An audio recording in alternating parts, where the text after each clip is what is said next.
parents? How you doing? So I saw this woman's videos on Instagram, and it was very captivating, very interesting. She just has a really intelligent, wise, sweet spirit about her, and I just reached out to her. That's one of the cool things about having a freaking podcast. You get to talk to people you want to talk to, and normally they're like, "Yeah, I'll come on down.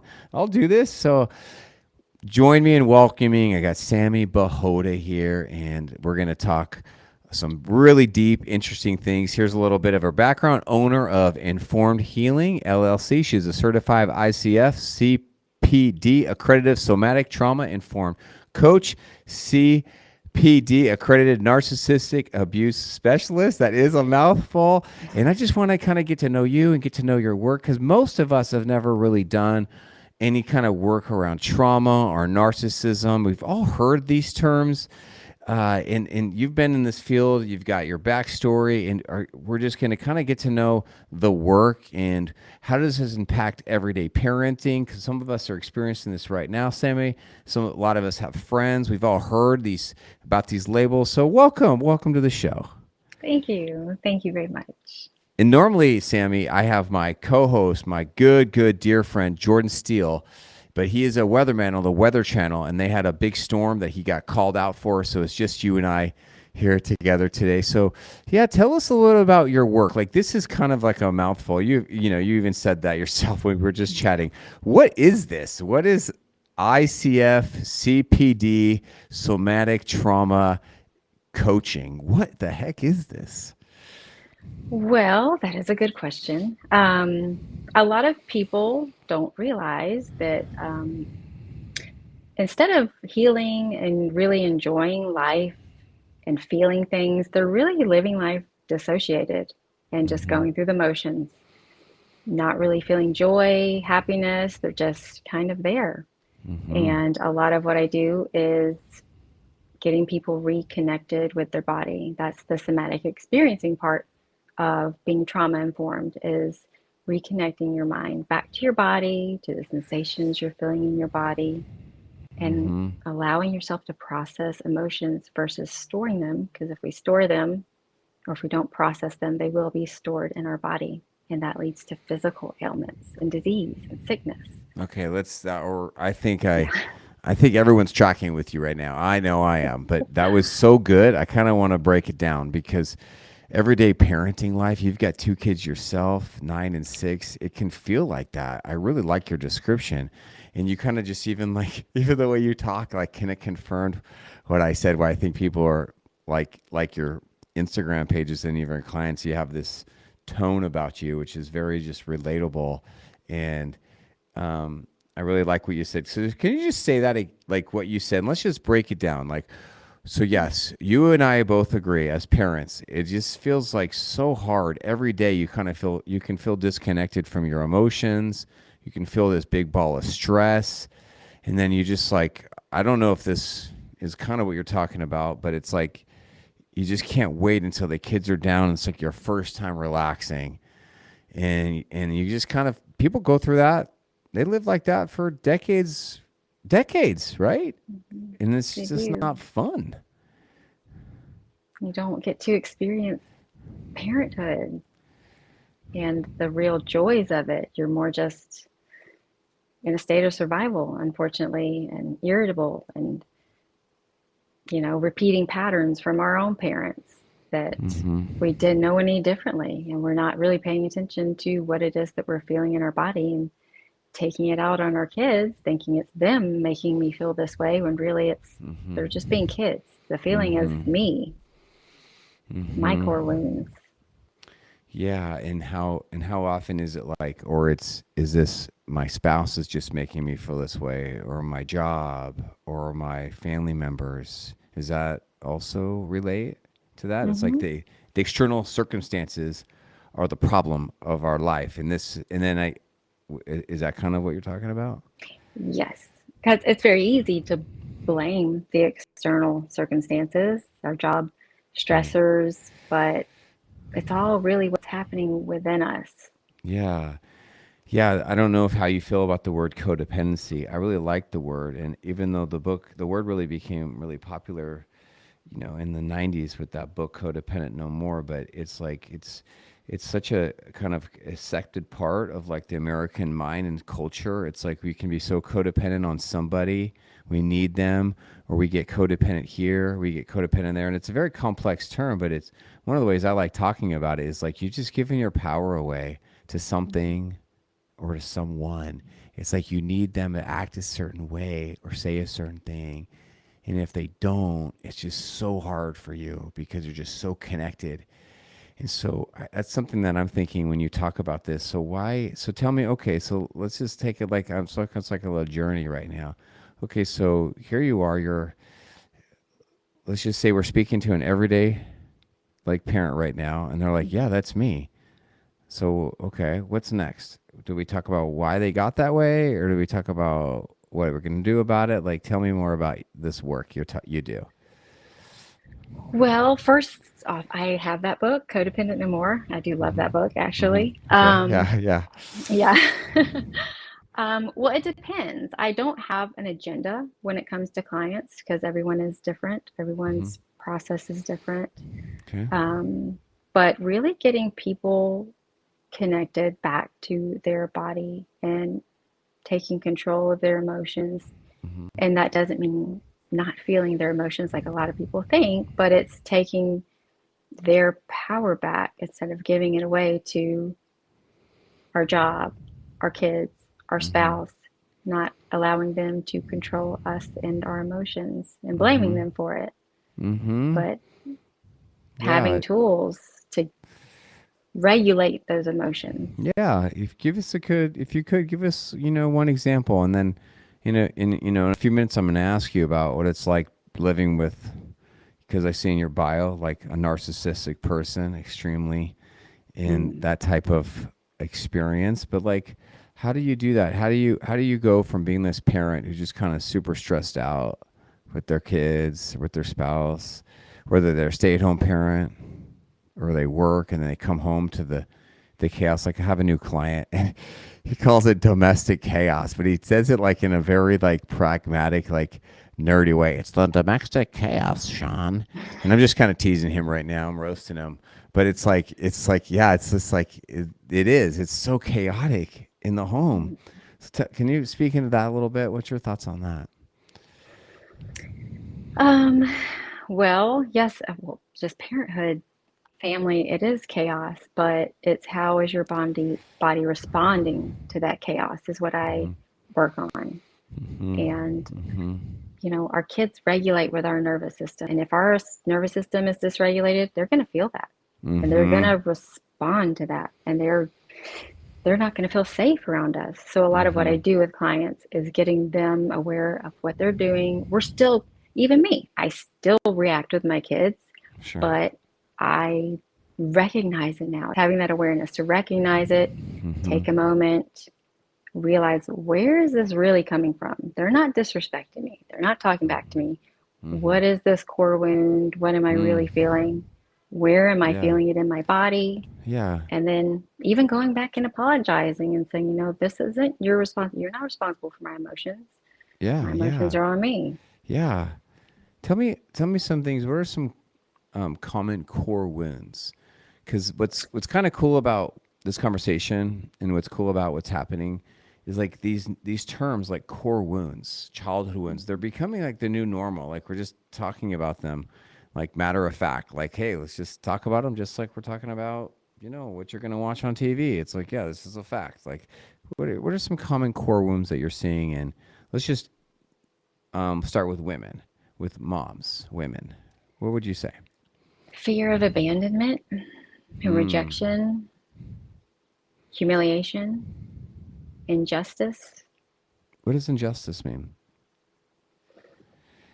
not getting the same kind of reaction, not necessarily reaction, not getting the same, just feeling like things aren't fair. That's so deep. That is so true. Mm-hmm. Injustice. You're wow. You listed three core wounds, and I started with the third. Injustice. That's Mm-hmm. interesting. So what would happen? Because in my work, what I like to say is like, even though it seems like we're talking about your children, we're actually not. we're actually talking about you. And if it seems like we're actually talking about you, we're actually not. We're actually talking about little you. It's all connected. So um, okay, how does somebody experience a core wound of injustice, Sammy? And then you can find her on Instagram, not as Sammy, but as Samantha Bachota, Bachota. But your name is Sammy. You like it's pronounced, I guess, Sammy Bachota. So please continue about injustice. It's interesting. It is really, let me get back to that injustice. You know, that is, I don't really know how to say it now. So I started thinking about my last name. Um, just, it can be, it's different for everyone, that injustice. And a lot of it stems from the core wound of injustice, and it stems from their childhood. But it's that child person inside of them that is responding based on, my 9-year old or my 6-year old talking back to me. It's, what would have happened to me when I was that age? And Yes, that's it. Yep, I hear that all the time. mhm, Please continue. Please continue. What would have happened to me? How would I would have? I would have never done this. no, I Right with my wouldn't. parents. This isn't fair because I couldn't do this. I would never do this, and they're doing this to me. This isn't right. It's kind of like that. Does that sound familiar? It is because, like if I had talked to my parents like this, oh no. And it's not even that they're saying anything bad, they're just being little humans, and they're humans. They're Mm-hmm. having opinions, Yes. and they're allowed to have opinions. We weren't allowed to have opinions. Well, not we. I won't That speak for person. everyone. Yeah. No, that Yes. person. Yeah.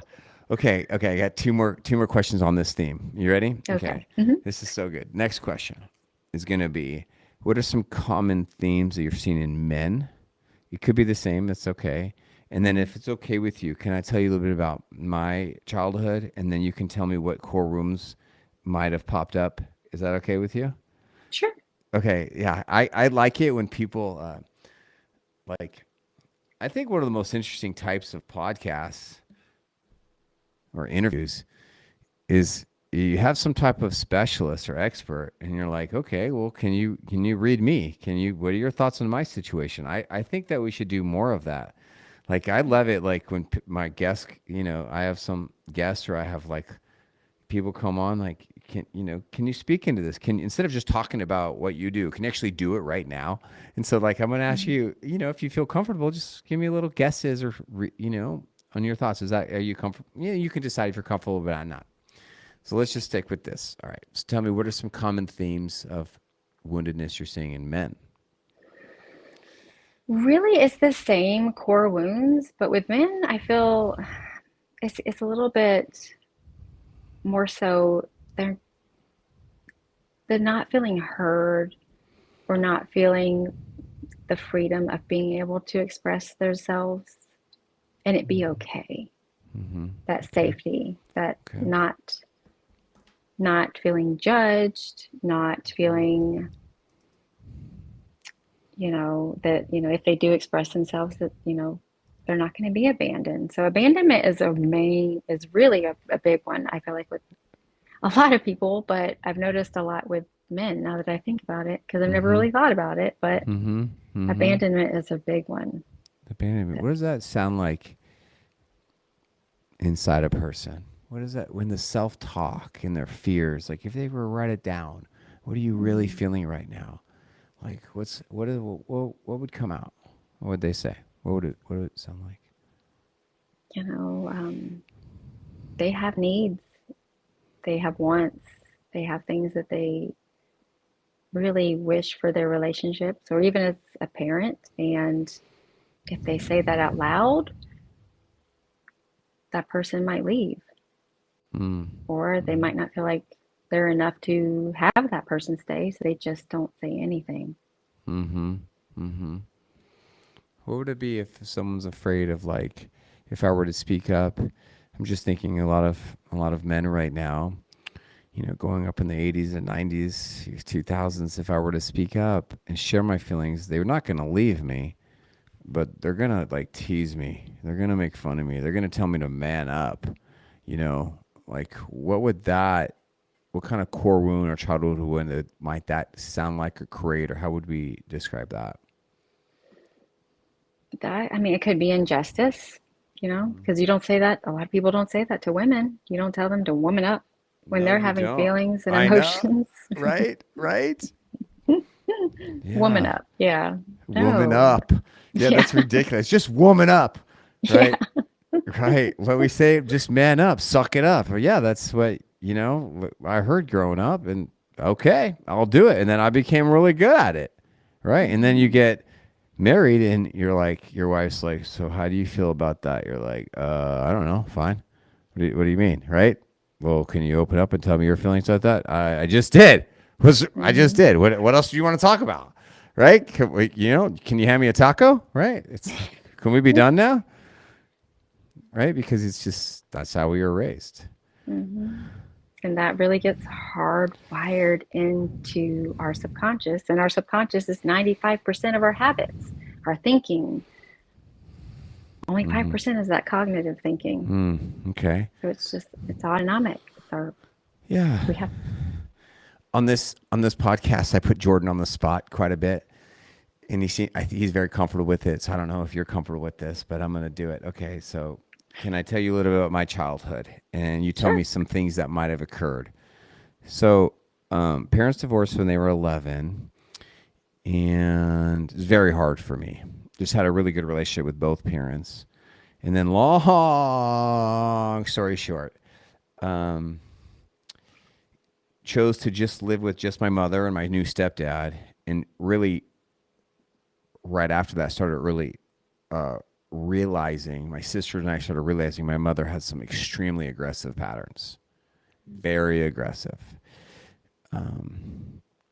Just a lot of quick punishments, threats, scoldings, not a lot of emotional safety for us, no talking about feelings, sweeping things under the rug, all while my father is living in Northern California and I'm now living in San Diego, and he didn't come down to visit me one time in 7 years. And he's a fine, nice person, I guess, but just didn't make the trip down. I would travel up once a year, but as a young kid, you just normalize that. Okay, yeah, that sucks, but you don't realize like what might be happening, and that's just for me. Then I think about my sisters, not having a dad in their life, right, or a mother in their life, whatever. So then, in our how we all tried to survive, and one of the ways I end up surviving, and it's just getting into like alpha male culture, sports, MTV, success, working. And it was like, what do you mean emotions? Like, what is there to talk about? So yeah, I've had to unravel that quite a bit because I'm old now. I'm 46 now. I've done a lot of inner work on myself. But yeah, what do you? If I could put you on the spot, what kind of themes might pop up for you in that little short story I just told? Well, so a lot of what I do is empowering people to identify their own core wounds and their own emotions and sensations. So my real questions for you would, be what were you feeling about the fact that your dad didn't come see you for those 7 years? We can look back and say, it wasn't because of us, but at that age, because kids are egocentric, we internalize that. It's not that he's not coming to see me because he has his own issues or Yeah, he's busy. He's not coming to see me yeah, because I'm not good enough or I'm not worthy. yeah. And it's interesting because if you were to ask me when I was 18 years old, I would say nothing. If you would ask me when I'm 25-year old, I would have said nothing.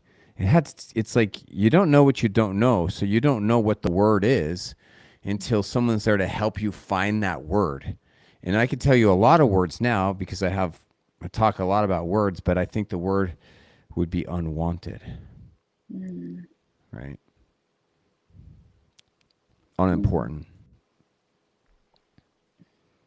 So, what kind of core wound would come out of that?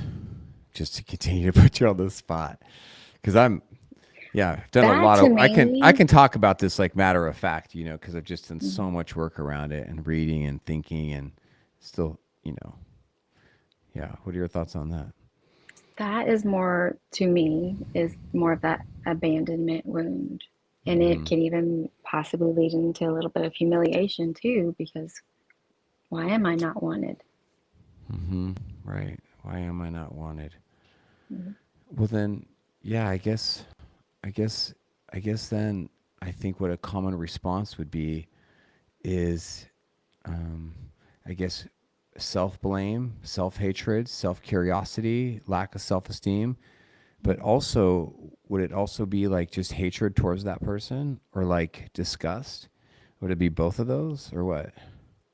Um, I'm not really some people don't ever feel hatred, um, or anger initially because they don't realize that's what it is that's going on. It's usually that Mm-hmm. comes later when you're processing it Okay. and getting angry as to why weren't they there. But early on, when you're younger, even your young 20s, Mm-hmm. you don't look at it like that. Yeah, It's you more like, don't. You don't. You just normalize it. mm-hmm. Right? And then you start listening to podcasts like this, and you're like, "What the heck?" Well, right? Or you Mm-hmm. hear an Instagram, you're like, "What? My parent? Maybe I thought my parent was perfect. I thought everything was fine." And then you start drawing these lines and connections, and that just, yeah, yeah. I have an interesting thing I say to my clients, like, "Hey, during this onboarding process, because I have this VIP membership, is very powerful. It's like, hey, as you kind of continue this process with me, there's a chance that some stuff's going to come up for you. And if it does, then just celebrate that. This is great that you are trying to be a great parent. You're trying to solve problems, get your kid to eat their vegetables and not be annoying and clean their room and be respectful and be kind and do well with screens. And while you're doing this, you're thinking about yourself, your own emotions, your triggers, your self talk. And now you're somehow in a DeLorean going back in time and thinking about your childhood. This is an exciting thing. Don't run away from that because it's just all connected, right, Sammy? Isn't it? Like, can you tell us? Would you feel comfortable telling us a short story about your life, your childhood, your how it's all connected for you? How long do you have? Right? Tell us. Keep it short because But I got more yes, questions for you. I got a few more questions I want to ask you. But yeah, tell us a little short story. it is absolutely all connected. And it does go back. So there's a lot of negativity with codependency. I feel right now there's a lot of negativity going on about that because it's not a diagnosis. And a lot of people take it as, it's a blame game. But Mm-hmm. it Mm-hmm. was a real game changer for me Mm-hmm.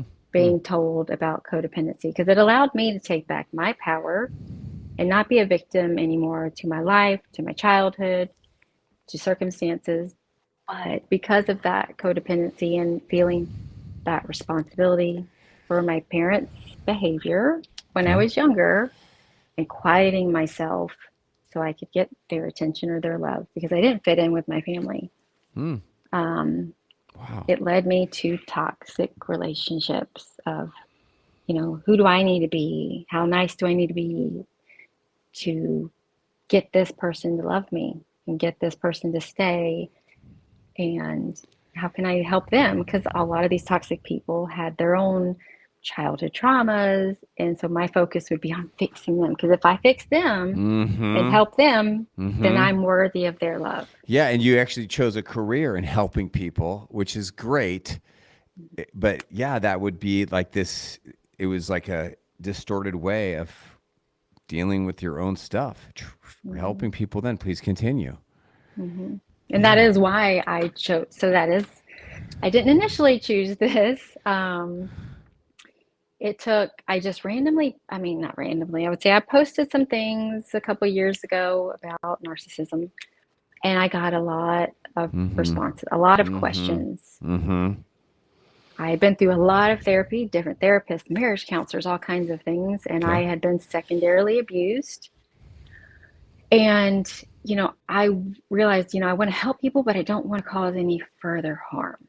So that's what led me to school, so that I Okay. could help people, but Yeah. not harm them any more than I felt like Mm. I had been harmed. Oh my gosh. Yes. Hmm. Lots of therapists actually harm people, and they create Hmm. a victim mentality, and they just are good at really listening and focusing on negative attention and negative things. Please continue. Hmm. So that's what led to school, to doing this, and that's when I really realized, I know that I've had a pretty different 4 decades than some, but we all have, and I don't regret any of it because Yeah. I truly feel it had to happen for me Yeah. to be right here Yeah. helping the people that I'm helping and Yeah. seeing that I'm helping them, and that's that codependency too, because if I can't help them, that's not on me, but Mm-hmm. just Yeah. knowing that someone understands them, someone's been through it that can help them, because that's another thing with therapy. And there's great therapists out there. A lot of them have Oh, worked through so it. many great therapists. So many. Yeah. But you got to do your vetting. You got to find someone that really understands you and Yeah. someone that has experienced it, because I that really Mm-hmm. helps to feel Mm-hmm. that someone gets it because they've lived Mm. it. Yeah.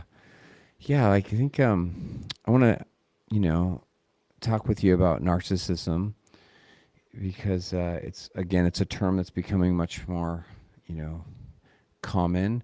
I'm not a fan of that guy who Nick Cannon, who is the host of I think is the old host of Everybody's Got Talent. I don't have the stats in front of me. I wasn't even planning on bringing Nick Cannon up, but do you know who Nick Cannon is? I guess he's used to be an R&B like or a pop singer, and now he's like a host, but he has like a ton of kids with a ton of different women.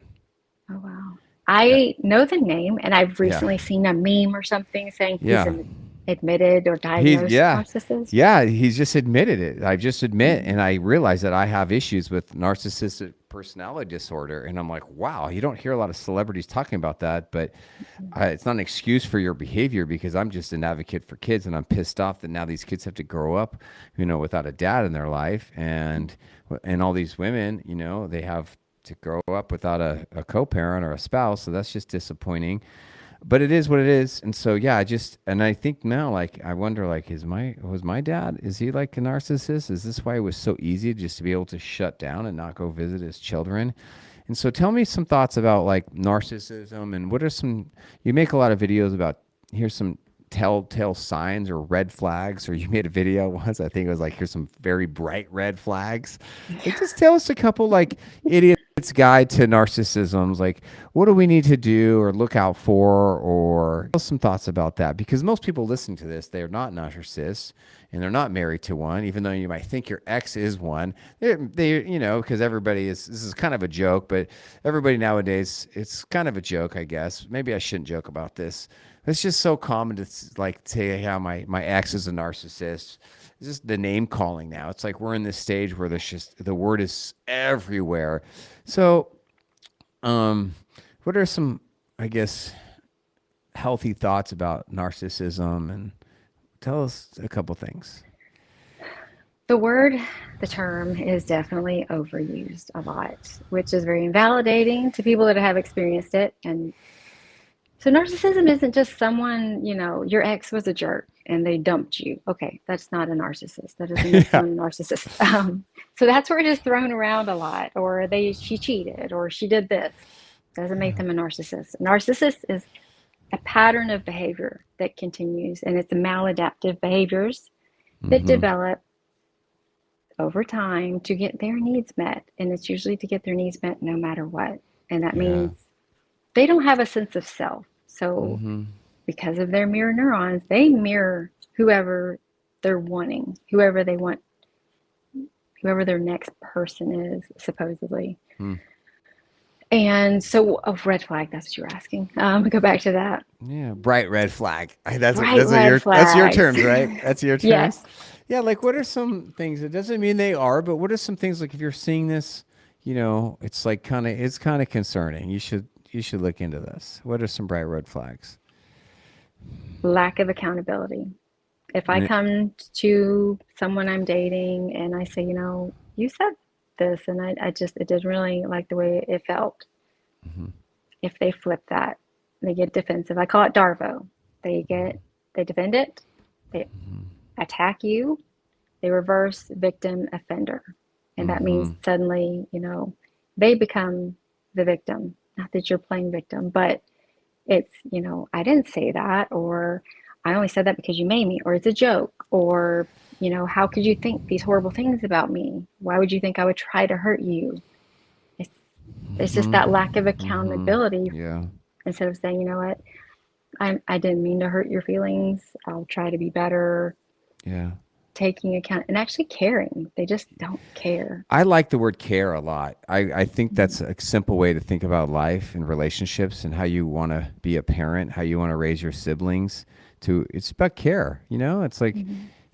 That is, if you think about it, a lot of problems in homes can actually be solved if they had more gentleness and more care, like just caring for each other, right? And it's like if you have a home where the siblings don't care for each other, the kids are not caring for the parents, like you got some work to do on your home.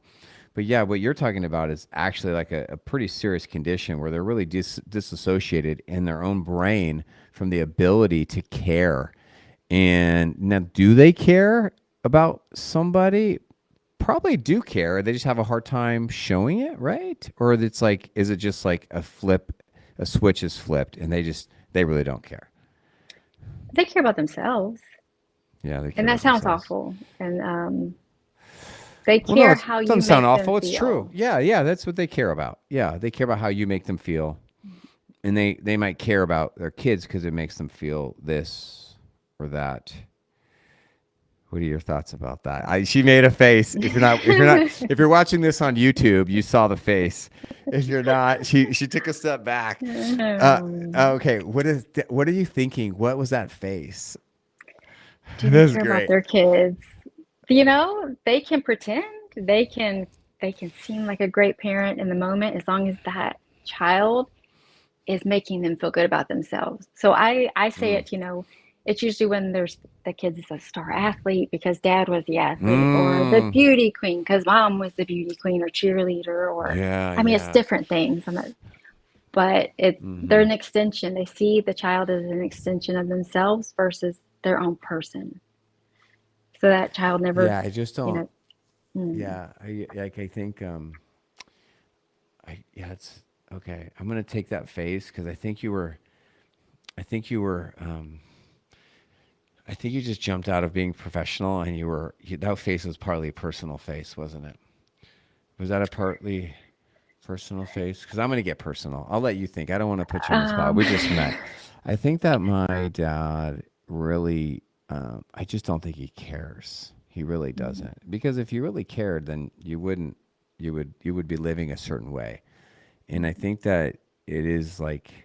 I think a lot of the flags are there. He just doesn't care. Um, he cares about maybe when we were growing up, we would go up there and we would like go on this camping trip together. He cares about having his kids camping on his favorite campground at his favorite site, because he liked camping and it felt good for him. But it's like I just don't. Yeah, I think you maybe help me understand that. Like it's just the lack of care is really just not even thinking. But he cares about a lot of other things. Is clearly cares about his work. Yeah, so that's interesting. a lot of them are driven by money. So they do prioritize work. A lot of the Mm-hmm. grandiose narcissists, that is, not all of them work a lot. Not all of them are that typical narcissist that we think of when we think of a grandiose narcissist. But Mm-hmm.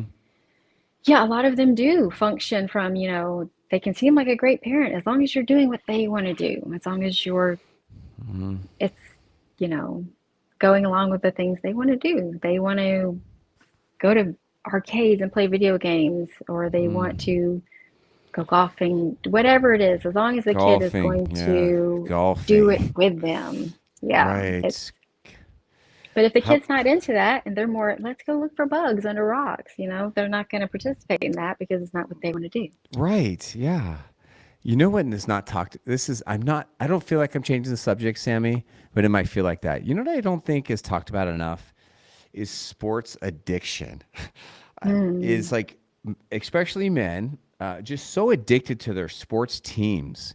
It's like, and then they watch sports on Saturday, they watch sports, so the TV's always on, and like people don't talk about this ever.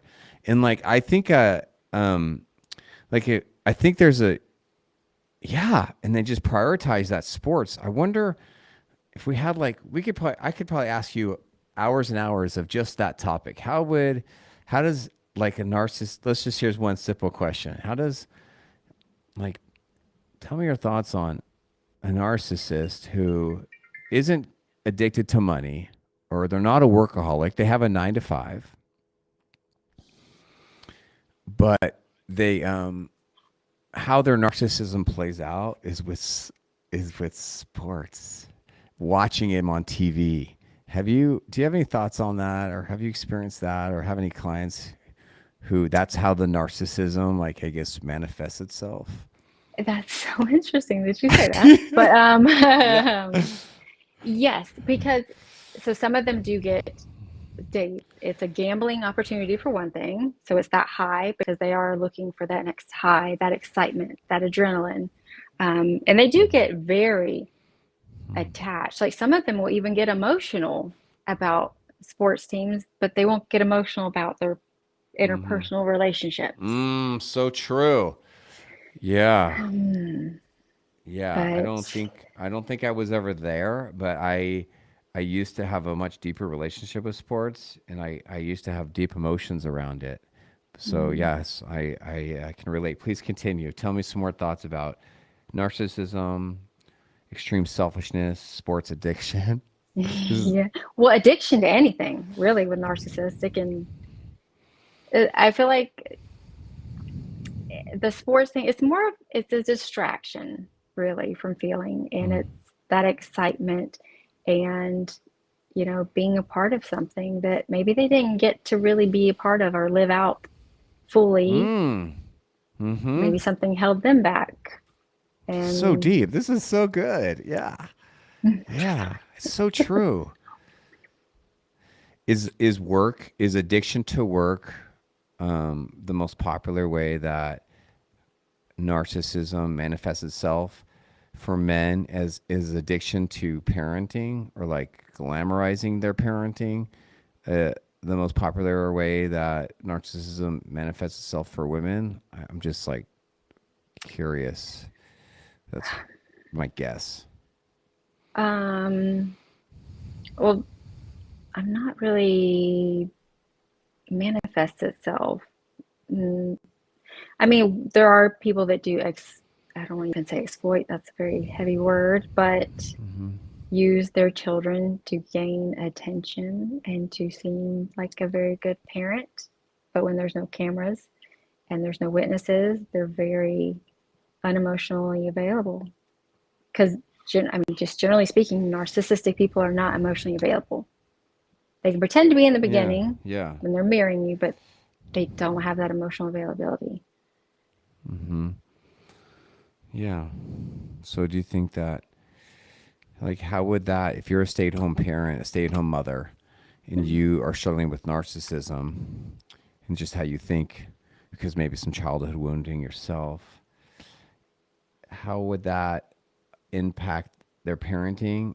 And this is a pretty deep question. How would that impact a child's psychological development being raised by a narcissistic mother? Just a couple easy questions for you here today on a Oh, Tuesday morning. Just a couple lighthearted questions. Like, yeah, yeah. and that's the type of question that I actually feel guilty asking because it's so deep. I wish I emailed you that so you could really think it through. But hey, you're on the spot. This podcast where our time is almost over. You want me to Mm. repeat it so you have a chance to process, or what are your thoughts on that? You could repeat it. Yeah. Okay. So yeah. Okay. Okay. How? Tell me some traits of like how would, if you're a mother, stay-at-home mother, how would your narcissism come to fruition, manifest in your everyday parenting? And two, what are some potential impacts, side effects, or woundedness or psychological impacts of a child being raised by a narcissistic mother? Mm, a lot. Um, Especially a stay-at-home mother, or even not a stay-at-home mother, but narcissistic people are even the grandiose. They have those insecurities and they will project that onto their kids, unfortunately. And that would be, maybe they don't feel pretty enough. Maybe they don't feel like they're skinny enough. Those saying things like that, not Mm, feeling, they will project that onto their kids. yeah.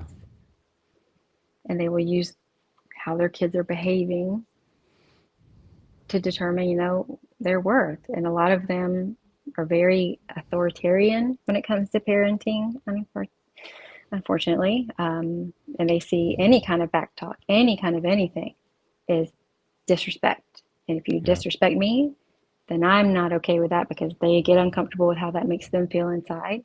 So they need to end it. They need to quiet that child. And that means being that authoritarian, Yeah. threatening, physically doing things sometimes. But I mean, there's it's very difficult to grow up with a narcissistic parent. It's great if there's a parent that's not narcissistic, that's for sure, but they project those wounds. It doesn't necessarily mean that child's going to grow up narcissistic. More often than not, they grow up more empathetic, Mm-hmm. more caring because they quiet who they are to keep that parent happy.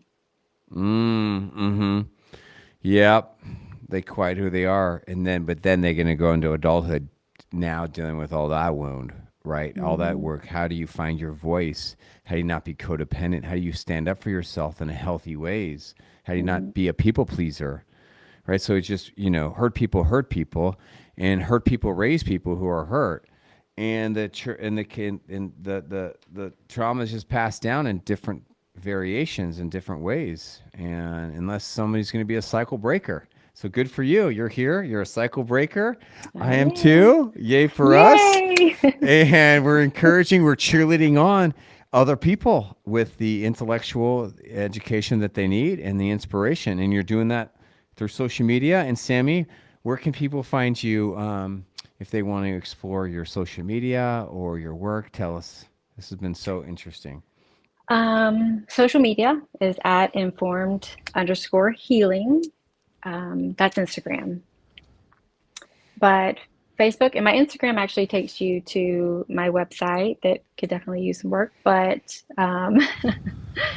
my LinkedIn, I'm also a contributor with Brains Magazine. So there's some articles there, Great. um, my biography, all that fun stuff. But Wonderful. Well, this has been fun stuff. And it thank you has. for sharing and sharing a little bit of your work, your story with us. Thanks for kind of answering my personal questions about my background.